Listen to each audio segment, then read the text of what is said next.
May 22, 1943, North Atlantic 320 miles southwest of Iceland. Commander Peter Gretton stands on the bridge of HMS Duncan, scanning the gray swells through binoculars. His destroyer escorts convoy ONS-5, what's left of it. 13 merchant ships gone. 6 U-boats destroyed in return. The exchange rate has shifted. Something fundamental has changed. Gretton doesn't know it yet, but 2 days from now, Admiral Karl Dönitz will withdraw the entire U-boat fleet from the North Atlantic. The withdrawal order will cite enemy location methods against which we still have no warning. What Dönitz cannot know is that the decisive advantage isn't coming from code breakers or radar alone. It's coming from something grown in vats in Cleveland, Ohio, synthetic crystals that transformed every Allied escort into a precision hunting machine. U-boats used to disappear into the North Atlantic's thermal layers like ghosts. Now they're visible, audible, trackable. The German submariners have no idea what changed. 6 months ago, they owned the ocean. Now every dive becomes a gamble, every patrol a potential death sentence. The answer lies in a material most chemists dismissed as a laboratory curiosity: ammonium dihydrogen phosphate, ADP, a transparent crystal that converts electrical pulses into sound waves with unprecedented reliability. Grown in industrial quantities through a process that didn't exist in 1940, installed in thousands of Allied warships by engineers working around the clock. The Battle of the Atlantic would be decided not by courage or tactics, but by material science, and the Germans never saw it coming. This hidden truth, this quiet revolution, truly changed everything. If you want to see how this scientific breakthrough rewrote the course of the war, support us with a like, subscribe if you haven't already. Now, let's go back to how this journey of revelation began. By 1940, Karl Dönitz commanded a U-boat force optimized for exactly this campaign. His Type 7 submarines displaced 769 tons surfaced, could dive to 230 meters, and carried 14 torpedoes. More critically, they operated in coordinated wolf packs guided by radio intelligence. The tactic was devastatingly simple: concentrate submarines around convoy routes, attack at night while surfaced to exploit superior surface speed, then crash dive at first light to evade air patrols. Allied anti-submarine defenses in 1940 were inadequate to counter this threat. American sonar in 1940 was a compromise born of desperation. The typical installation consisted of a magnetostrictive transducer, an array of nickel tubes connected to a 1-foot diameter steel plate mounted back-to-back with a Rochelle Salt crystal housed in a spherical assembly. The entire apparatus penetrated the ship hull and rotated manually to scan for submarines. An operator sat before a console, listening through headphones for the characteristic echo of a sonar ping reflecting from a steel hull. On paper, Rochelle Salt, sodium-potassium tartrate tetrahydrate, offered superior piezoelectric performance. It converted electrical signals to acoustic pressure more efficiently than the magnetostrictive units. But Rochelle Salt harbored a fatal flaw. It was deliquescent, meaning it absorbed moisture from the air. In the humid salt spray environment of a warship, crystals degraded within months. The chemical structure literally changed as water molecules infiltrated the crystal lattice. Worse, they were mechanically fragile and suffered from unpredictable drift in their electrical characteristics. The magnetostrictive transducers were more reliable, but they were also less sensitive, heavier, and required massive electrical currents to generate useful acoustic power. The nickel tubes expanded and contracted under applied magnetic fields, producing sound waves, but the process was inefficient. Detection ranges rarely exceeded 1,200 yards under ideal conditions, wholly insufficient for effective convoy defense. Escort commanders faced an impossible tactical problem. To protect a convoy, destroyers needed to maintain a defensive screen extending at least 3,000 yards ahead and to the flanks. But if sonar couldn't reliably detect submarines beyond 1,200 yards, U-boats could penetrate the screen by approaching slowly while submerged. Once inside the perimeter, they could rise to periscope depth, select targets, and fire torpedoes before escorts could react. The crisis came to a head in early 1941. The statistics were nightmarish. In February alone, U-boats sank 39 ships totaling 196,783 tons. In March, 41 ships, 243,020 tons. In April, 43 ships, 249,375 tons. April also saw the death of 3 of Germany's top U-boat aces during convoy battles, but the exchange rate still favored the attackers. The curve was bending the wrong way.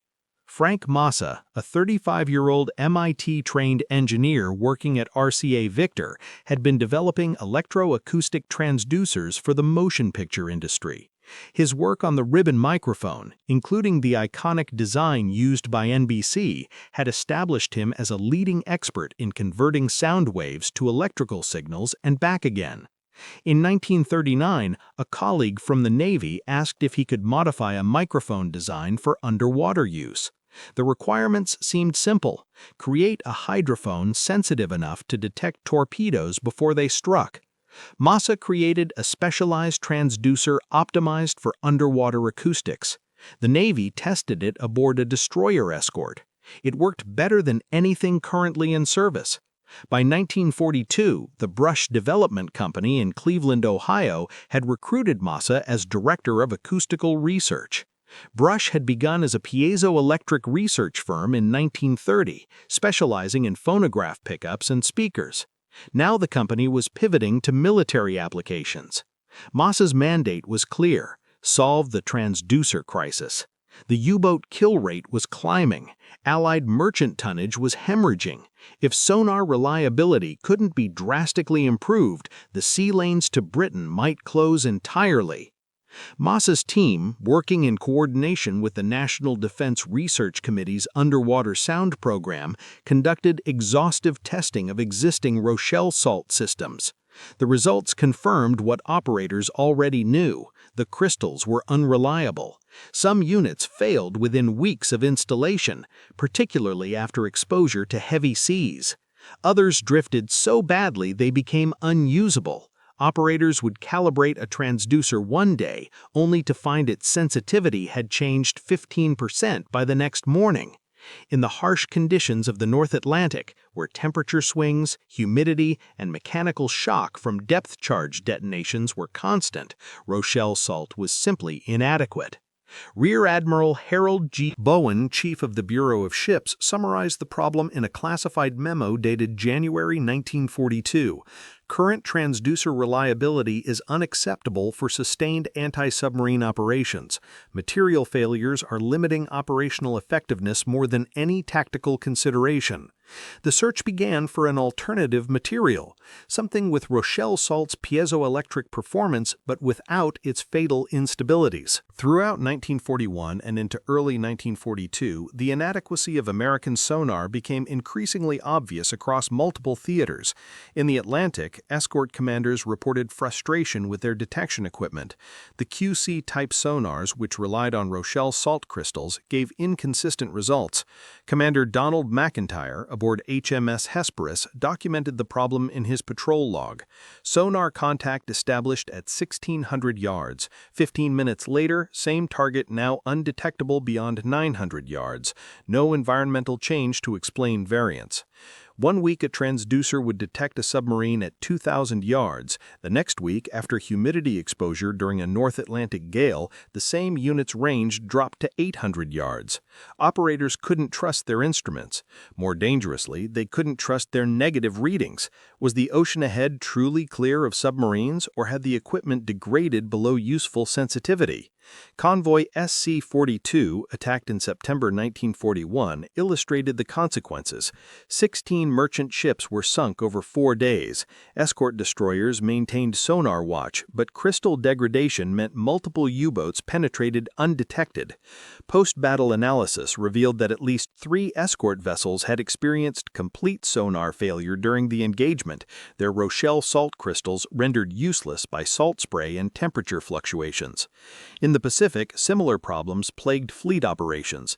The Japanese submarine I-70 was sunk off Hawaii in December 1941, but primarily through visual detection by aircraft, not sonar. American destroyers equipped with early sonar systems found them nearly useless in the warm, stratified waters of the tropical Pacific, where thermal layers bent sound waves unpredictably. Even when equipment functioned perfectly, which was rare, detection ranges fell to 600 yards or less in tropical conditions. The Arctic convoys to Murmansk faced parallel challenges. British escorts operating in sub-zero temperatures found that Rochelle Salt crystals became brittle and fractured from thermal shock when ships transitioned between heated interiors and Arctic seas. Convoy PQ-17 sailing in July 1942 lost 24 of 35 merchant ships. While the disaster resulted from Admiralty's mistaken order to scatter the convoy, unreliable sonar meant escorts couldn't provide effective anti-submarine protection even when properly positioned. The British, who had pioneered ASDIC, Anti-Submarine Detection Investigation Committee, Sonar, in World War I, faced parallel challenges. Their quartz crystal transducers were more stable than Rochelle Salt, but natural quartz suitable for sonar use was scarce. Brazil produced the highest quality piezoelectric quartz, particularly from Minas Gerais mines, but wartime shipping couldn't spare cargo space for minerals when food and fuel took priority. Ships that could carry quartz could also carry aviation gasoline or ammunition, commodities with more immediate tactical value. British sonar production consequently remained limited. New escort vessels often waited weeks or months for transducer installation. Existing systems couldn't be upgraded because replacement crystals weren't available. The Royal Navy's anti-submarine warfare capability was constrained not by tactical doctrine or crew training, but by mineral scarcity halfway around the world. By mid-1942, the bottleneck was clear: piezoelectric materials. The magnetostrictive alternative couldn't match the performance needed for long-range detection. Rochelle Salt offered the sensitivity but lacked reliability. Quartz was reliable but unavailable in sufficient quantity. Meanwhile, the U-boat threat intensified. In June 1942, German submarines sank 124 Allied ships in the Atlantic, the worst monthly total of the entire war. Admiral Karl Donitz commanded 140 operational U-boats, with more entering service monthly from German shipyards. His Wolfpack tactics were decimating convoys faster than American shipyards could replace losses. Donitz's operational philosophy rested on simple mathematics. Britain required approximately 1 million tons of imported supplies monthly to sustain its war effort. If U-boats could sink more than the Allies could build, Britain would be forced to surrender regardless of military outcomes on other fronts. The arithmetic was ruthless but correct. The mathematics were brutal. Allied shipyards could build approximately 800,000 tons of new merchant shipping per month by late 1942, but U-boats were sinking ships at rates exceeding 700,000 tons monthly during peak periods. The margin was terrifyingly thin. A sustained U-boat advantage of just 10% would, over 12 months, reduce Britain's merchant fleet below sustainable levels. If convoy escorts couldn't reliably detect submarines at ranges exceeding 1,500 yards, the escorts couldn't maintain effective defensive screens. U-boats could penetrate to firing positions with relative impunity, and every merchant ship sunk meant fewer supplies reaching Britain, fewer rations, less fuel, reduced ammunition stocks. By March 1943, Britain's food reserves had fallen to just 6 weeks' supply. The Allied anti-submarine warfare establishment knew what they needed: a piezoelectric crystal that combined Rochelle Salt's sensitivity with quartz's stability, available in industrial quantities, growable in American factories independent of Brazilian imports. That material existed. It was called ammonium dihydrogen phosphate. But recognizing a solution and manufacturing it at scale were entirely different problems. But by mid-1942, a breakthrough was accelerating from laboratory curiosity to industrial revolution. Chemists at Bell Telephone Laboratories, working in parallel with Naval Research Laboratory scientists and Brush Development Company engineers, had identified ammonium dihydrogen phosphate as a potential Rochelle Salt replacement. ADP crystals exhibited strong piezoelectric properties comparable to Rochelle Salt. More critically, ADP contained no water of crystallization. It didn't deliquesce. The chemical formula, NH4H2PO4, was simple. The compound was stable, non-toxic, and relatively inexpensive to synthesize from commodity chemicals. Early tests showed remarkable stability across temperature ranges and humidity levels that destroyed Rochelle Salt within days. An ADP crystal could be immersed in seawater, frozen, heated to 50 degrees Celsius, subjected to mechanical shock, and returned to service with no measurable degradation in piezoelectric properties. This stability stemmed from ADP's crystal structure, a tetragonal lattice that maintained its configuration across environmental extremes. But laboratory samples weighing a few grams were useless for industrial sonar production. A single destroyer escort scanning sonar required dozens of precisely cut crystal plates, each measuring several centimeters square and perfectly oriented to maximize piezoelectric coupling. Equipping hundreds of warships demanded tons of high-quality ADP, produced to exacting specifications, delivered on accelerated timelines. The challenge was scaling from grams to tons. Growing ADP crystals requires dissolving the compound in water, then carefully controlling temperature and evaporation rate as the solution becomes supersaturated. A seed crystal, suspended in the solution, attracts dissolved ADP molecules, building layer by atomic layer. The process demands exquisite control. Temperature fluctuations of even half a degree Celsius can ruin a growing crystal by inducing stress fractures or unwanted nucleation sites. In early 1940, the ADP manufacturing facility at Brush Development employed several dozen personnel, growing experimental quantities in small tanks. By December 1942, employment had swelled to several thousand workers, operating massive crystallization tanks occupying purpose-built industrial buildings. The breakthrough came through systematic optimization. Engineers discovered that maintaining solution temperatures within plus or minus 0.2 degrees Celsius while controlling evaporation rates through precisely regulated airflow produced crystals of unprecedented size and uniformity. Growth tanks the size of small rooms were constructed, each capable of producing ADP crystals weighing several kilograms over a growth cycle of 10 to 14 days. Temperature control systems employed thermostats accurate to 0.1 degrees Celsius, connected to arrays of heating coils and refrigeration units. The crystallization tanks themselves were insulated with multiple layers to prevent external temperature variations from affecting the growing crystals. Air handling systems maintained constant humidity and prevented convection currents that could disturb delicate crystal formation. Seed crystal selection became a critical quality control step.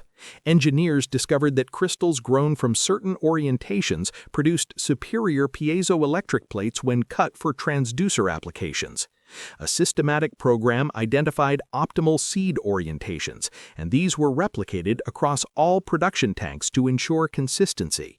Frank Moss's team at Brush Development coordinated with Bell Labs and Naval Research Laboratory to develop fabrication techniques.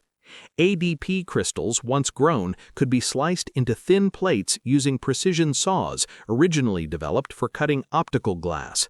The plates were then ground and polished to exact thicknesses, typically 8 to 12 millimeters depending on intended operating frequency. Each plate was tested for piezoelectric coefficient and mechanical resonance before being approved for assembly. A 24 kHz scanning sonar transducer required dozens of precisely cut ADP plates, each oriented to maximize piezoelectric coupling. The plates were assembled into diamond-shaped arrays, bonded with specialized adhesives that provided electrical connection while allowing mechanical vibration.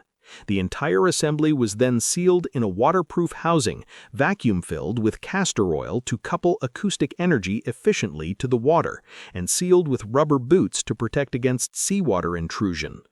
Testing began aboard escort vessels in late 1942. USS Bogue, one of the new escort carriers entering service, received an ADP-equipped QHC sonar in November 1942. The first operational patrols demonstrated performance exceeding all expectations. The results exceeded expectations. ADP-based transducers demonstrated detection ranges 40% greater than comparable Rochelle Salt units, reaching out to 2,400 yards under favorable conditions. More importantly, performance remained stable over months of continuous operation in North Atlantic conditions. Lieutenant Raymond F. Christ, the sonar officer aboard USS Bogue, filed a report in January 1943. The new transducer maintained calibration throughout 3 weeks of continuous operation, including 2 major storms. Previous equipment would have required recalibration after the first storm. Detection range consistently exceeds 2,000 yards. Reliability is transformative. Rear Admiral Harold G. Bowen, Chief of the Navy's Bureau of Ships, accelerated production orders after reviewing field test results.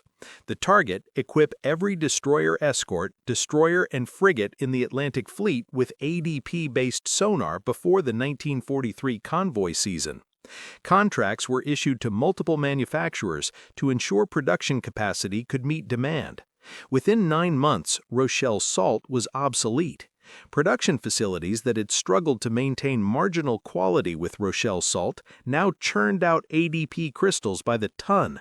The material's stability meant transducers arrived at shipyards already calibrated and ready for installation. No more field adjustments, no more premature failures.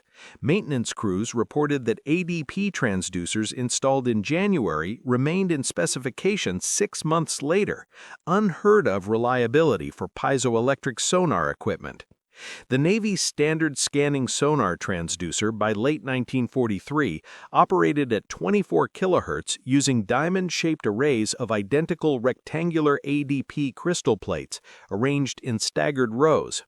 Each destroyer escort's sonar dome housed multiple such arrays, allowing operators to sweep 360-degree search patterns while maintaining continuous contact with submerged targets.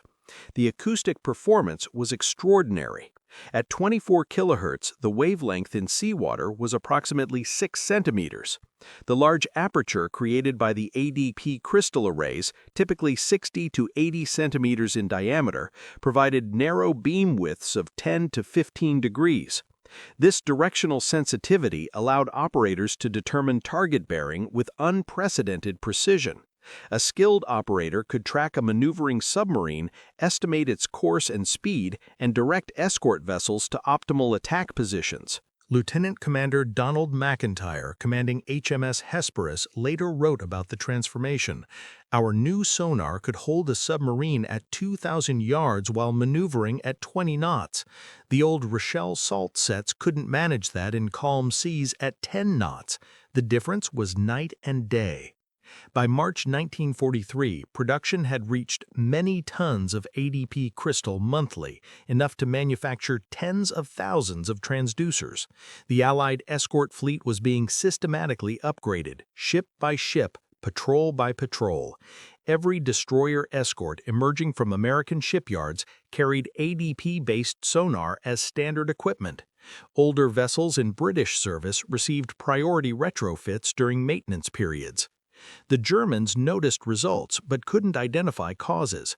U-boat commanders reported that Allied escorts were maintaining sonar contact at unprecedented ranges through evasive maneuvers that previously broke tracking.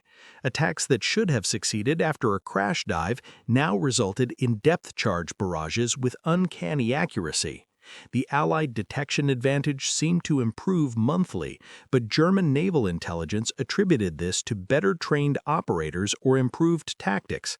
They never suspected the answer lay in crystallography. German technical intelligence focused on radar development, Enigma security, and torpedo countermeasures.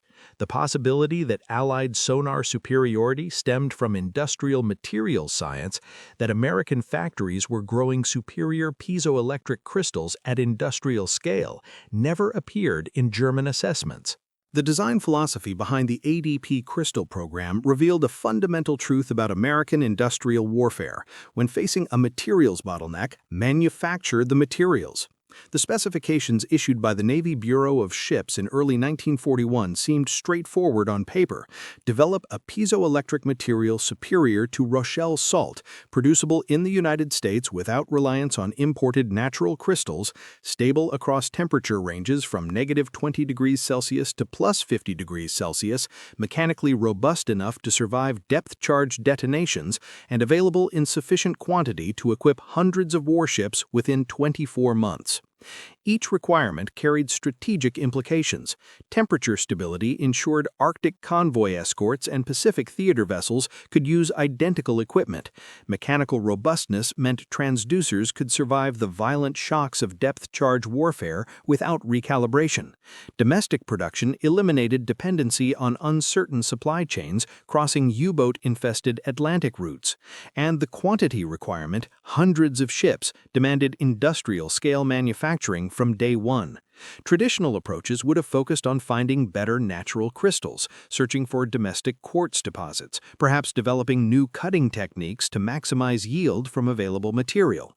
Geological surveys would identify promising mineral formations. Mining operations would be established. Processing facilities would extract and purify piezoelectric quality quartz.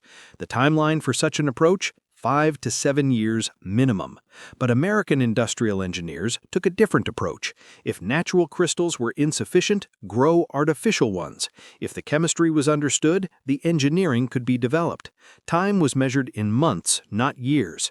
ADP existed as a known chemical compound. The challenge was engineering, not chemistry. Brush Development Company's leadership, reviewing preliminary research from Bell Labs and Naval Research Laboratory, made a critical decision in mid-1941: invest in industrial-scale crystal growth infrastructure before military demand was proven. The company built crystallization facilities capable of producing kilograms of ADP daily when military orders totaled mere grams. This represented a significant financial gamble, millions of dollars in construction and equipment for a product that might never be needed. This decision reflected a broader American production philosophy that Donitz and German naval planners consistently underestimated. The U.S. approach was to engineer around scarcity rather than accept it as constraint. Brazilian quartz was scarce? Grow crystals in Ohio. Natural piezoelectric materials unreliable? Synthesize better ones. The philosophy presumed that industrial capacity, once mobilized, could solve problems that appeared insurmountable through traditional methods. The engineering team, led by Frank Massa, focused relentlessly on manufacturing efficiency. It wasn't enough to grow large ADP crystals, they needed to grow them repeatably, with consistent properties, in quantities sufficient for thousands of transducers monthly. Every aspect of production was systematized. Temperature control systems were refined to maintain crystallization tanks within 0.1 degrees Celsius of target temperature using thermocouples and automatic feedback systems. Airflow management prevented convection currents that could disturb growing crystals. Laminar flow systems ensured even temperature distribution. Filtration systems removed impurities that might poison crystal growth or create defects in the crystal lattice. Seed crystal selection protocols ensured uniform quality, with each seed crystal tested for lattice orientation and piezoelectric coefficient before use.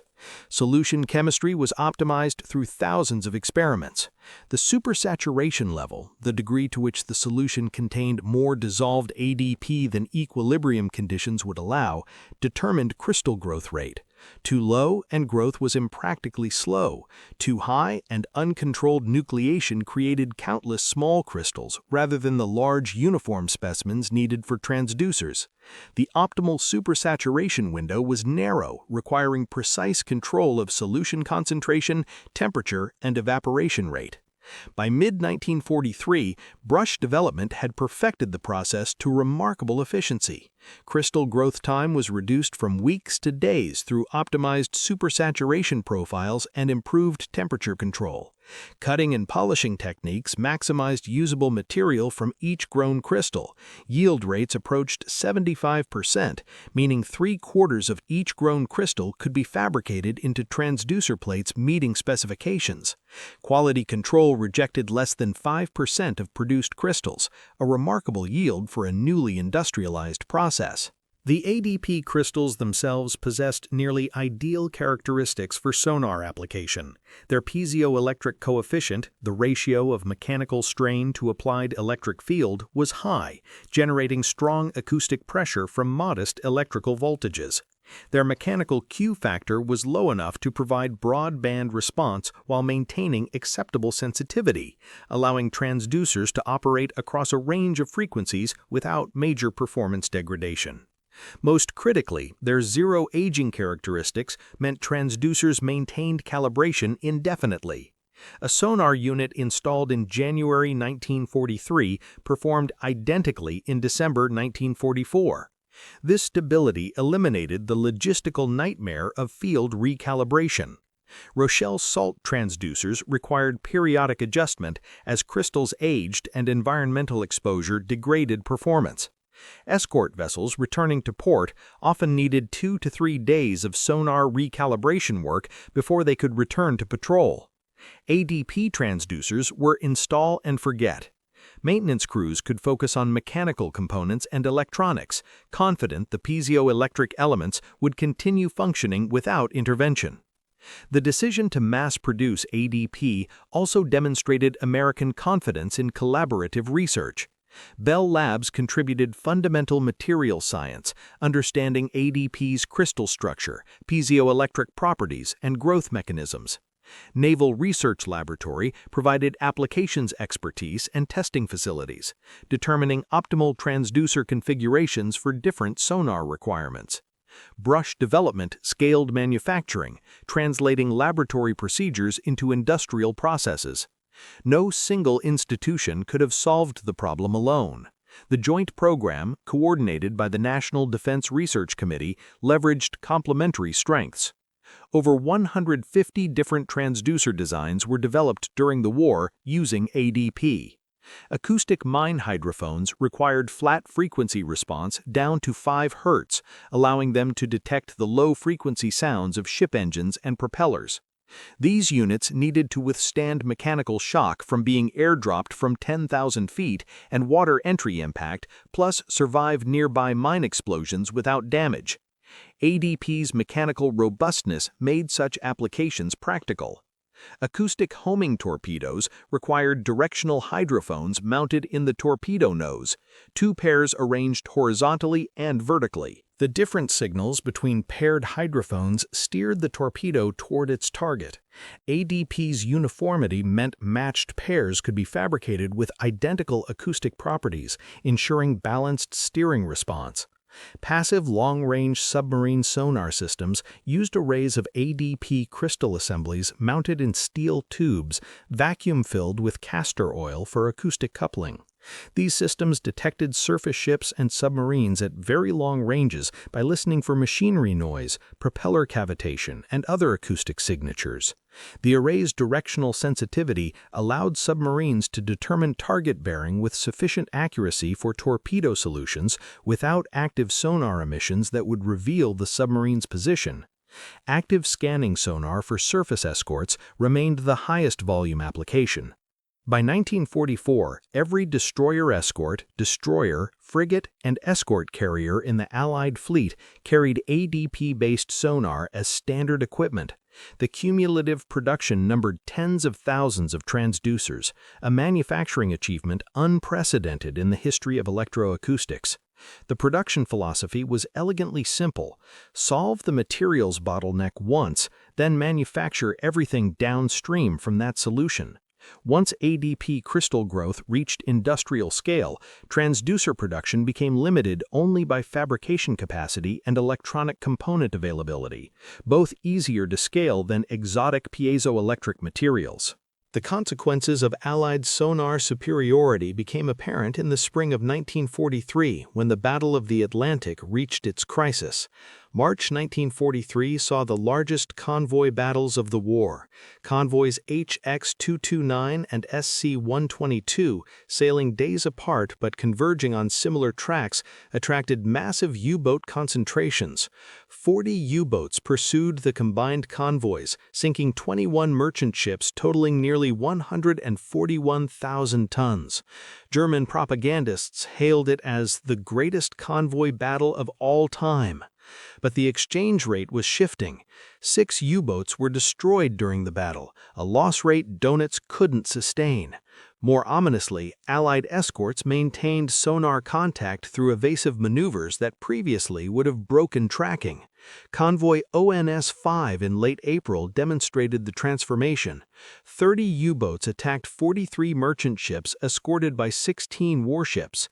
13 merchant vessels were sunk, but 6 U-boats were destroyed by escorts whose sonar maintained contact even during violent maneuvering in heavy seas, and whose depth charge attacks achieved unprecedented accuracy. Commander Peter Gretton, leading the escort group from HMS Duncan, later described the engagement. "We could hear them breathing. Every attempt to evade was countered. The improved sonar held them like a spotlight." The next major test came with convoy SC-130 in mid-May.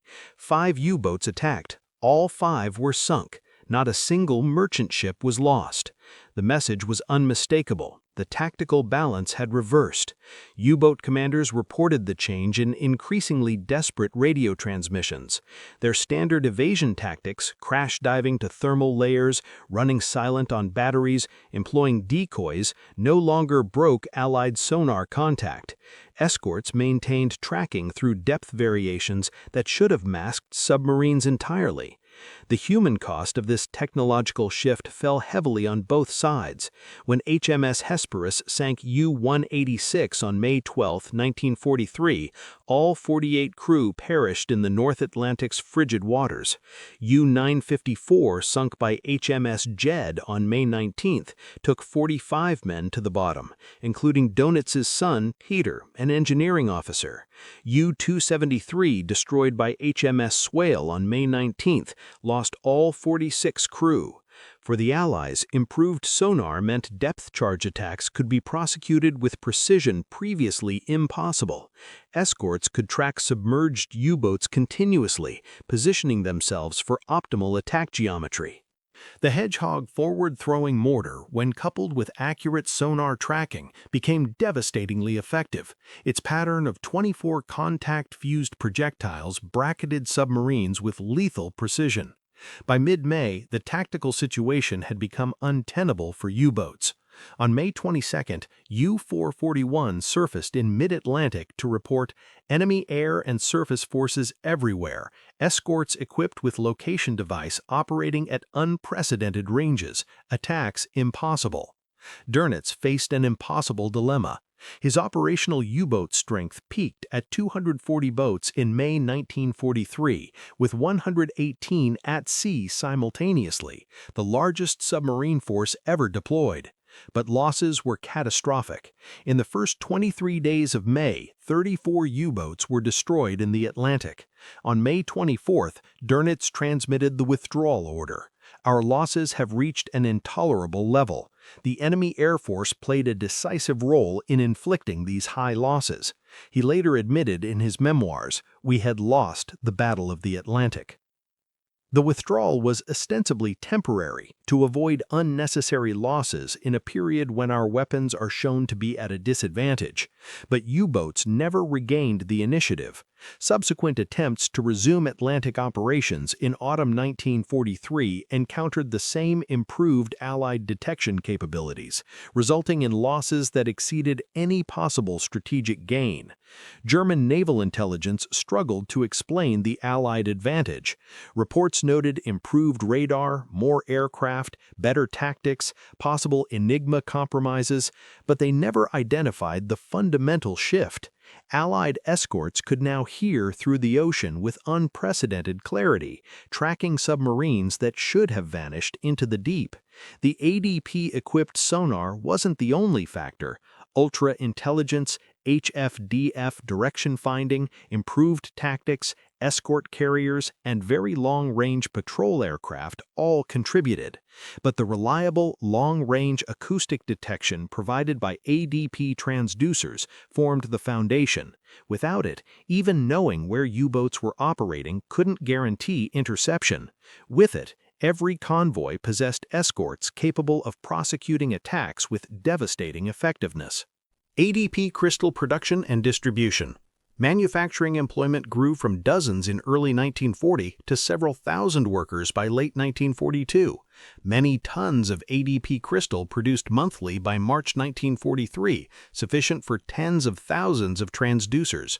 Brush Development Company operated crystallization facilities with growth tanks the size of small rooms. Within 9 months of initial deployment, late 1942 to mid-1943, Rochelle Salt completely obsolete. Over 150 different transducer designs developed using ADP crystals across multiple applications. Crystal growth cycle reduced from weeks to 10 to 14 days through optimized temperature and supersaturation control. Manufacturing yield: 75% of each grown crystal fabricated into usable transducer plates. Quality control rejection rate: less than 5% of produced crystals, remarkable for newly industrialized process. Every destroyer escort, destroyer, frigate, and escort carrier in Atlantic Fleet equipped with ADP sonar by late 1943. Production scaled to equip British Royal Navy escorts, Canadian corvettes, and Free French naval vessels. U-boat losses: the turning point.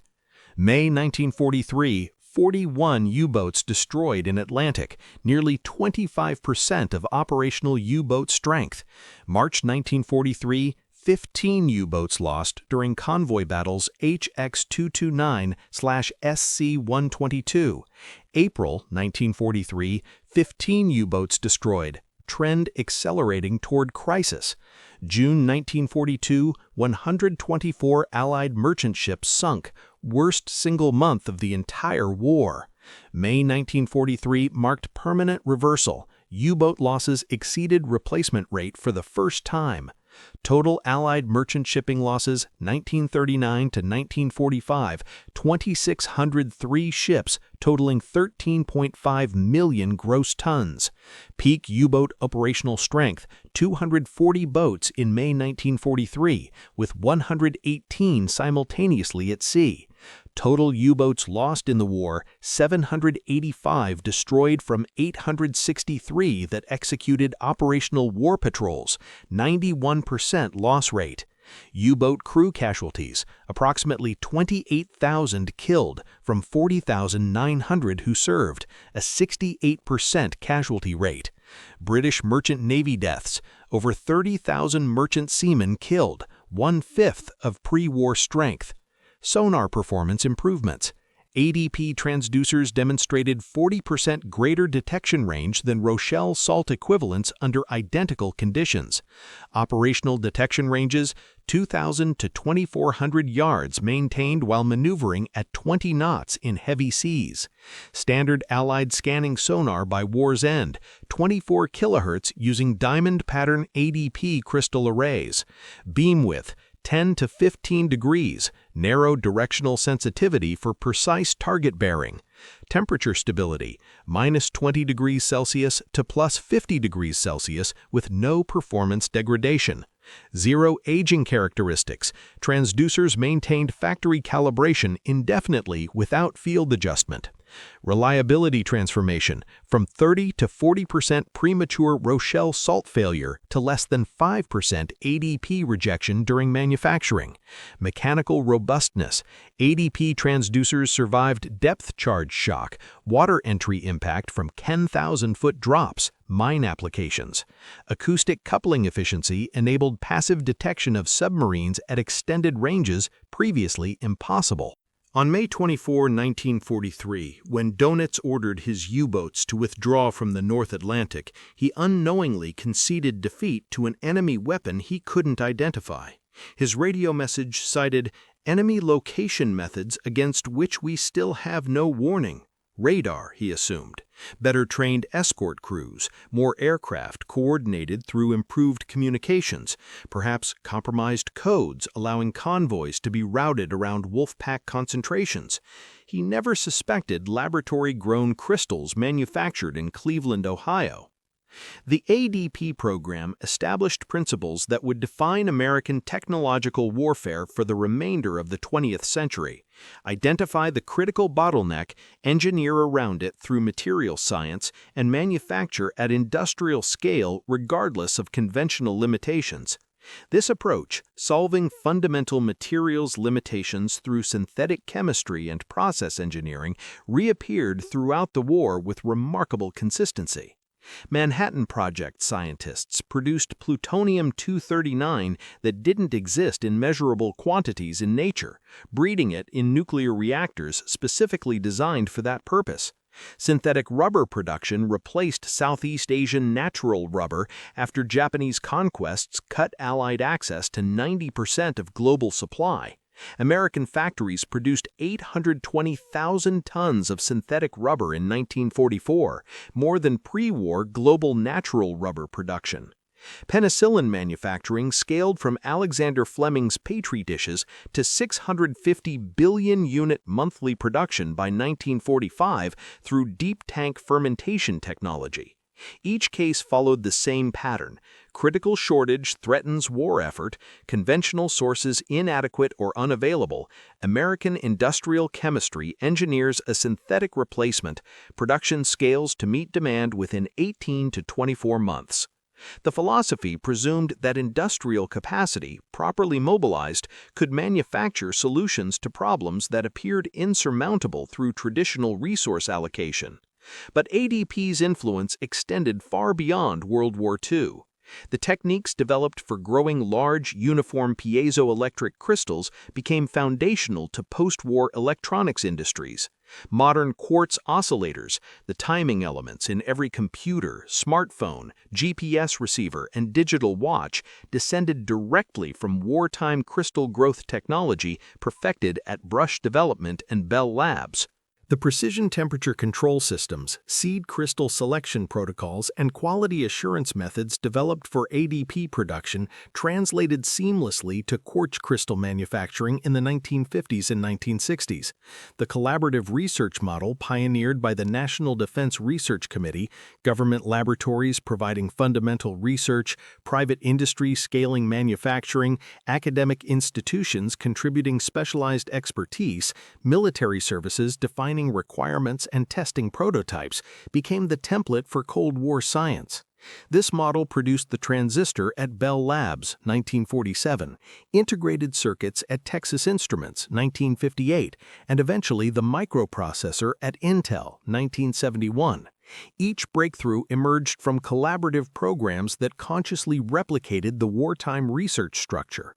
The Navy formally recognized Brush Development Company's contribution with the Army-Navy E Award for Excellence in Production in 1943, an honor presented to fewer than 5% of wartime manufacturers and reserved for companies whose production quality and reliability significantly exceeded normal standards. Frank Massa received personal commendation from the Secretary of the Navy in the 1950s, with citation crediting his sonar development work as one of the key factors giving the United States the undersea acoustic advantage required to achieve victory in the Atlantic and Pacific theaters. Yet this story remains obscure outside specialized military history circles. Most popular histories of the Battle of the Atlantic focus on ultra-intelligence derived from Enigma decryption, the dramatic sinking of the Bismarck, or convoy escort tactics. The decisive role of material science, the unglamorous reality that reliable synthetic crystals mattered as much as cryptographic breakthroughs, rarely receives attention proportional to its impact. The reason is understandable. Code breaking makes compelling narrative, the brilliant mathematicians at Bletchley Park racing to decrypt intercepted messages before convoys sail into ambush. Crystal growth doesn't translate to dramatic storytelling. Yet the escort commander receiving decrypted intelligence about U-boat positions still needed functioning sonar to prosecute attacks. Without ADP transducers providing reliable detection, even perfect intelligence couldn't guarantee tactical success. The men of the British Merchant Navy, 30,000 of whom died delivering supplies across the North Atlantic in unarmored merchant vessels, never wore military uniforms and received minimal public recognition during or after the war. The crystallographers and chemical engineers growing ADP in Cleveland's industrial facilities worked in similar obscurity. Their contributions appeared in no newspaper headlines, earned no dramatic citations, generated no post-war memoirs or Hollywood films. But together, the merchant seamen enduring U-boat attacks, the escort crews prosecuting anti-submarine warfare, the industrial workers manufacturing sonar crystals, they transformed an ocean. The North Atlantic, which in 1942 appeared to be an impassable barrier that might sever Britain from American industrial support, became by 1944 a secured supply route across which millions of tons of supplies flowed to prepare for D-Day. Germany's U-boat fleet, the Kriegsmarine's most potent strategic weapon and the focus of enormous industrial investment, was defeated not by superior tactics or overwhelming numbers alone, but by American industry's ability to manufacture solutions to fundamental problems at unprecedented scale. When natural piezoelectric crystals proved insufficient, American engineers simply grew better ones, at industrial scale, with ruthless efficiency, within timeframes German planners considered impossible. The lesson endures across subsequent decades of technological competition. Wars are won not just by the weapons fielded on the battlefield, but by the industrial systems that supply them.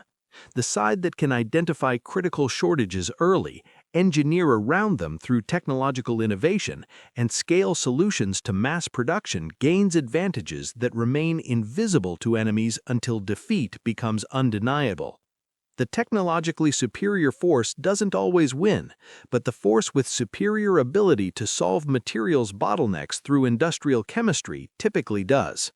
Dönitz never learned what truly defeated his U-boats. He died in 1980 still believing radar allowing night surface detection and possible Enigma compromises had been primarily decisive factors.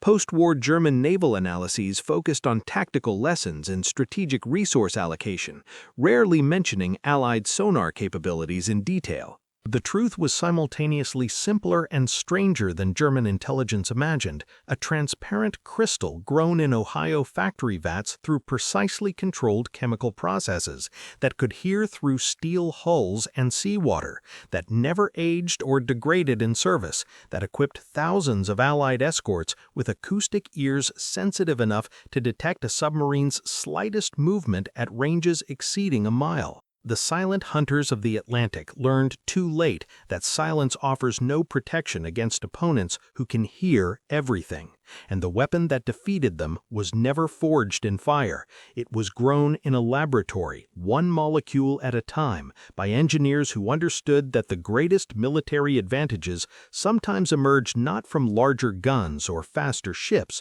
but from better materials manufactured with scientific precision.